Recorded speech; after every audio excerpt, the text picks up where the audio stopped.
मित्रों नमस्कार। मित्रों, आज मैं आपके समक्ष पुनः गीता ज्ञान 5 लेकर उपस्थित हुआ हूँ। पिछले अंक यानी गीता ज्ञान 4 में हमने कर्म योग या बुद्ध योग की चर्चा की थी। आज भी अपना ध्यान हम द्वितीय अध्याय पर ही केंद्रित करेंगे। तो गीता के कुछ एक अध्याय ऐसे हैं कि जैसे एक बहुत ही खूबसूरत हार में लॉकेट लगे होते हैं। तो अध्याय 2 भी उन्हीं लॉकेटों में से एक है। तो पिछले अंकों में हमने ये चर्चा की थी कि किस तरीके से अर्जुन ने भगवान से कहा था कि हे भगवान, मेरे रथ को रणभूमि के मध्य में ले चलिए, जिससे कि मैं शत्रु पक्ष की सेना के लोगों को एक बार देख सकूं।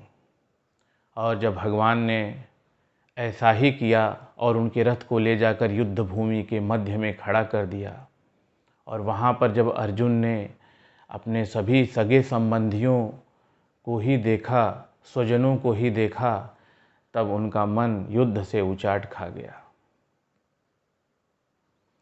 मानव मन कुछ ऐसा ही होता है, वो एक स्थान पर केंद्रित नहीं होता। वो छड़े रुष्टा छड़े तुष्टा वाली प्रवृत्ति से निर्धारित होता है। तो अर्जुन भी अब एक दुविधा में फंस चुके हैं और अब वे भगवान को ही उपदेशित करने लगे। वे कहते हैं कि हे गोविंद, यहाँ तो सारे सगे संबंधी ही दिखाई दे रहे हैं। इनको देखकर मेरे अंग शिथिल हुए जा रहे हैं। मेरा गांडीव मेरे कंधे से सरक रहा है और मेरी त्वचा मुझे जलती हुई सी लग रही है। मेरा मन भ्रमित हो रहा है और मेरे अंग अंग शिथिल हो रहे हैं।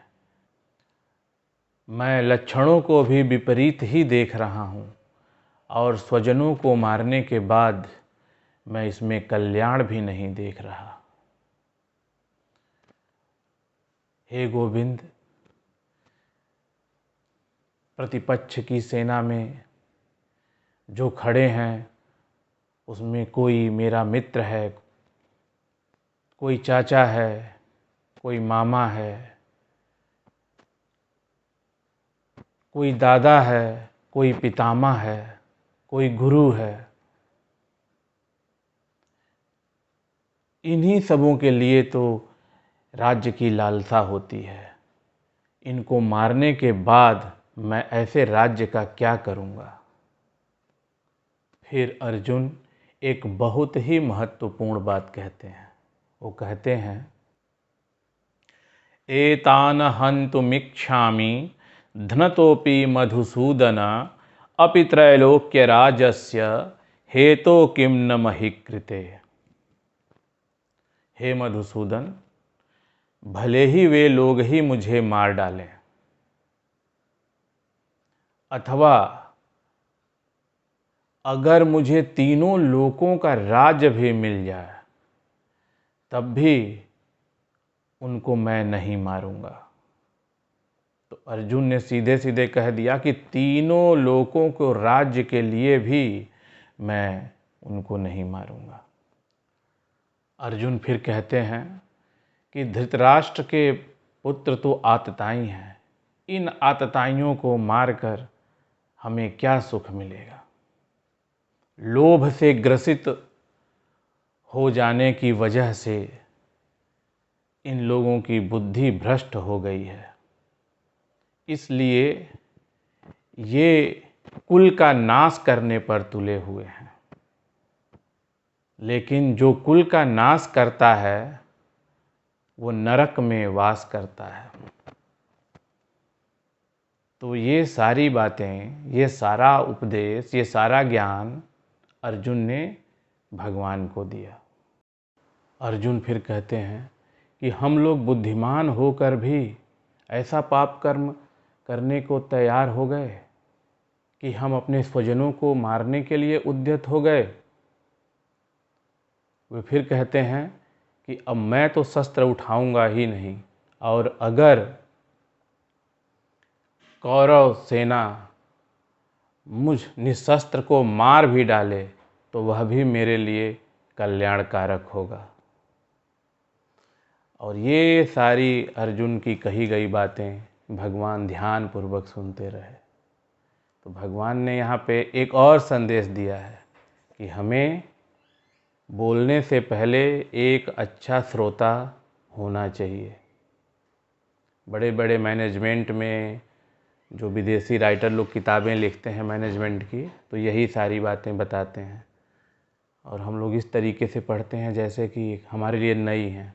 हमारे शास्त्रों में ये सारी चीज़ें बहुत पहले से लिखी गई हैं, बस कोई पन्ने नहीं पलटता। तो यह सारा उपदेश सुनने के बाद अब भगवान कहते हैं,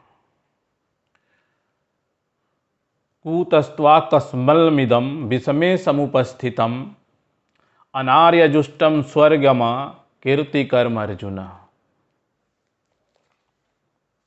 हे अर्जुन, इस असमय में तुम्हें यह मोह किस हेतु प्राप्त हुआ? क्योंकि यह न तो श्रेष्ठ पुरुषों के द्वारा आचरित है, न स्वर्ग को देने वाला है, और न ही कीर्ति को बढ़ाने वाला है। तो भगवान अर्जुन से कहते हैं कि हे अर्जुन, ये जो तुम कह रहे हो वह न तो नैतिक है, न ही धार्मिक है, और न ही व्यवहारिक है। जो तुम यह युद्ध न करने की बात कह रहे हो, यह श्रेष्ठ पुरुषों के द्वारा आचरित नहीं है। श्रेष्ठ कौन है? जो ज्ञानी है। जिसके पास ज्ञान है वही श्रेष्ठ है। ज्ञान की ही महत्ता है। इसीलिए प्राचीन काल में बड़े बड़े सम्राट भी ऋषि मुनियों के सामने नतमस्तक हो जाते थे। ज्ञान का संबंध नैतिकता से है। इसलिए यह जो तुम कह रहे हो कि मैं युद्ध नहीं करूँगा, तो ये तुम्हें अनैतिकता की ओर ले जाता है। और फिर युद्ध न करना तुम्हें स्वर्ग भी नहीं देगा, क्योंकि स्वर्ग का संबंध धर्म से है। जो अपने धर्म का आचरण करता है वही स्वर्ग का भागी होता है। अगर तुम युद्ध न करके अधर्म का साथ दोगे तो स्वर्ग के भागीदार कभी नहीं हो सकते। फिर भगवान कहते हैं, तुम्हारा युद्ध न करना तुम्हारी यश और कीर्ति को भी नहीं बढ़ाएगा, यानी कि तुम्हारी शोहरत को भी नहीं बढ़ाएगा। यश और कीर्ति का संबंध व्यवहारिकता से है। यहाँ व्यवहारिकता को एक व्यापक अर्थ में समझने की आवश्यकता है। व्यवहारिक कौन है? जो अपने व्यवसाय में, अपने पेशे में अति कुशल होता है, वही व्यवहारिक है। तो अगर कोई ऐसा डॉक्टर है जो अपने ऑपरेशन में कभी असफल नहीं होता, तो धीरे धीरे उसकी ख्याति फैलती चली जाती है, उसका यश फैलता चला जाता है, क्योंकि वो व्यवहारिक है, उसमें व्यवहारिकता वाली बुद्धि है। यानी कि वो अपने कार्य को अति श्रेष्ठता से संपादित करता है। इसी तरह से हम देखते हैं ड्रामा नौटंकियाँ होती हैं, फिर रामलीलाएँ होती हैं, फिर स्टेज शोज भी होते हैं। अब बहुत से लोग ऐसे होते हैं जो इन सब चीज़ों से निकलते हुए इतने उच्च कोटि का अभिनय वो लोग करते हैं कि धीरे धीरे उनकी ख्याति फैलती जाती है और वो फिल्मी दुनिया में चले जाते हैं और वहाँ पे जाके भी ऑस्कर वगैरह जीत लेते हैं। क्योंकि उनका यश और कीर्ति इसलिए फैल रही है कि वो उनके अंदर व्यावहारिकता है, उनको अपना काम वो बहुत अच्छे से कर ले रहे हैं, इसलिए उनका यश और कीर्ति फैल रही है। तो यहाँ जो अर्जुन का जो काम है, एक योद्धा का काम क्या है? धर्म रक्षा के लिए युद्ध करना, और वो इसी से विमुख हो रहे हैं, इसलिए उनकी कीर्ति भी धूमिल हो जाएगी। यही बात भगवान उनको समझा रहे हैं। यही श्लोक आगे के उपदेशों का आधार बनेगा। भगवान नैतिकता, धार्मिकता और व्यवहारिकता के ही आधार पर अर्जुन को आगे उपदेशित करेंगे। आम इंसान को भी जीवन में धर्म संकट आने पर अपने उक्त कार्य को इन्हीं 3 कसौटियों पर कसना चाहिए, और अगर उसे लगता है कि इन 3 मानकों पर उसका कार्य सही आ रहा है तो उसे आगे बढ़ जाना चाहिए। इसके उपरांत भगवान ने अर्जुन का उत्साहवर्धन करने हेतु कहा, क्लैब्यम माँ अस्मगमः पार्थ नैतत्त्वयुपपद्यते क्षुद्रम हृदय दौर्बल्यम त्यक्तोत्तिष्ठ परंतप। हे अर्जुन, नपुंसकता को मत प्राप्त हो, अर्थात कायर मत बनो। हे परंतप, हृदय की दुर्बलता को त्याग कर युद्ध के लिए खड़ा हो जा। तो इस तरह जब भगवान ने उनका उत्साहवर्धन किया, परंतु अर्जुन के ऊपर कोई प्रभाव नहीं पड़ा। उनकी अवस्था एक जिद्दी बच्चे की तरह हो चुकी है कि जिनको अब किसी भी बात का फर्क नहीं पड़ रहा। तो वो जब ये समझे कि भगवान तो अब मानने वाले नहीं हैं, तब उन्होंने एक अंतिम निर्णय ले लिया। और वो अंतिम निर्णय क्या था? अर्जुन कहते हैं, न योत्स इति गोविंद मुक्त्वा तुषणीम बभूवः। उन्होंने अंतिम वाक्य कह दिया कि युद्ध नहीं करूँगा, न योत्स, युद्ध नहीं करूँगा। अब अर्जुन की यह बात सुनकर भगवान हंसने लगे। अब भगवान को ये हंसी क्यों आ गई? क्योंकि यही अर्जुन थे जो अभी कुछ दिन पहले ही युद्ध के लिए बहुत ही अधिक लालायित थे, और इन लोगों को शांत करवाते हुए भगवान ने कहा था कि शांति किसी भी मोल मिले शांति सस्ती होती है, और इसलिए वे शांति दूत बनकर हस्तिनापुर गए थे। और वहाँ पर जाकर उन्होंने भरसक कोशिश की दुर्योधन को समझाने की कि युद्ध न हो। जब दुर्योधन इंद्रप्रस्थ देने के लिए तैयार नहीं हुआ, तब भगवान ने यह भी प्रस्ताव दिया कि आप पांडवों को बस 5 गांव दे दो, पांडव उसी में संतुष्ट हो जाएंगे। पर दुर्योधन ने कहा कि बिना युद्ध के सुई के बराबर भी भूमि ना दूंगा। इसके बाद भगवान स्वयं भी युद्ध के पक्ष में आ गए थे, क्योंकि शांति किसी भी दाम मिले शांति सस्ती होती है, परंतु उसका यह अर्थ भी नहीं कि शांति के लिए हम अपने आत्मसम्मान और अधिकारों की रक्षा न कर पाएं। और अब जब युद्ध का अवसर आ गया तो पांडव सेना के सर्वश्रेष्ठ योद्धा, सर्वश्रेष्ठ धनुर्धर, निद्रा को जीत लेने वाले अर्जुन यह कह रहे हैं कि मैं युद्ध नहीं करूँगा। तो यह विरोधाभास देखकर भगवान को हंसी आ गई। अब भगवान अगर यहाँ पे चाहते तो अर्जुन को यह कह सकते थे कि जैसी तुम्हारी मर्जी, जैसी तुम्हारी इच्छा, युद्ध ना करना है तो मत करो। परंतु भगवान ने ऐसा नहीं किया, क्योंकि भगवान अपने भक्त को कुमार्ग पे नहीं जाने देते। इसलिए उन्होंने पहले अर्जुन को उपदेशित किया। परंतु भगवान का एक और भी नियम है, और वह नियम यह है कि कर्मों के आधार पर भगवान ने व्यक्ति को पूरी स्वतंत्रता दे रखी है। इसलिए पूरा गीता का उपदेश सुनाने के बाद 18वें अध्याय में जाकर भगवान ने अर्जुन से कहा है,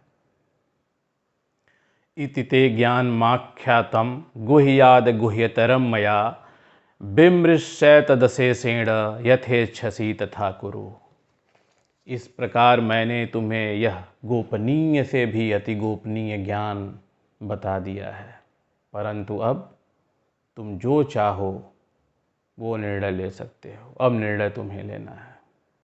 लेकिन यह तो बात की बात है, अभी तो भगवान अर्जुन को उपदेश देने वाले हैं, लेकिन हम अपने इस अंक को यहीं विराम देते हैं। तो मित्रों, आप गीता ज्ञान की इस यात्रा में मेरे सहयात्री बने रहिए। मैं आपको ये बता दूं कि मैं कोई बहुत बड़ा ज्ञानी प्रवचन करता नहीं हूँ। मैं जो गीता घर पे पढ़ता हूँ वही आप लोगों को बताता हूँ। तो ईश्वर की कृपा, माता सरस्वती की प्रेरणा और किताबों की सहायता से जितना भी ज्ञान मैं अर्जित कर पाता हूँ वो सारा आपके सामने लेकर आता हूँ।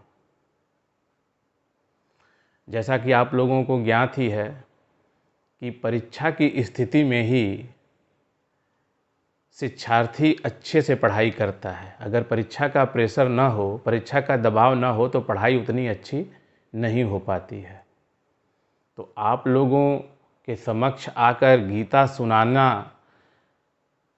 का जो एक दबाव होता है वो मुझे बहुत अच्छे से अध्ययन करने के लिए प्रेरित करता है। तो इसीलिए मैं वीडियो बनाता हूँ, जिससे मेरा भी भला हो और साथ में सुनने वालों का भी अगर भला हो जाए तो बहुत अच्छी बात है। तो आप मुझे साधु महात्मा ना समझिए, बल्कि अपने ही परिवार का एक सदस्य समझिए जो पढ़ के आपको गीता सुना रहा है। इसी चैनल के अगर दूसरे वीडियोज़ आप देखेंगे तो वहाँ पे कंटेंट भी अलग होगा और मैं भी आपको एक अलग ही रूप में नज़र आऊँगा। जैसा कि हम सबको पता ही है कि मानव जीवन के 4 पुरुषार्थ हैं, धर्म, अर्थ, काम और मोक्ष।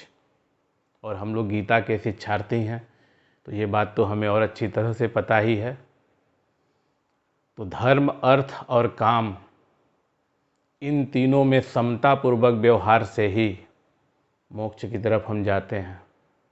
तो हमारे व्यक्तित्व में भी, और मेरे व्यक्तित्व में और आपके व्यक्तित्व में भी इन सब चीज़ों का सामंजस्य रहता ही रहता है। तो हर वक्त मैं पुजारी नहीं हूँ, और कभी पुजारी भी हूँ, कभी मैं अपने दूसरे काम भी करता हूँ। तो आप मेरे वीडियोस देखेंगे तो आपको उन रूपों में भी मैं दिखाई दे जाऊँगा।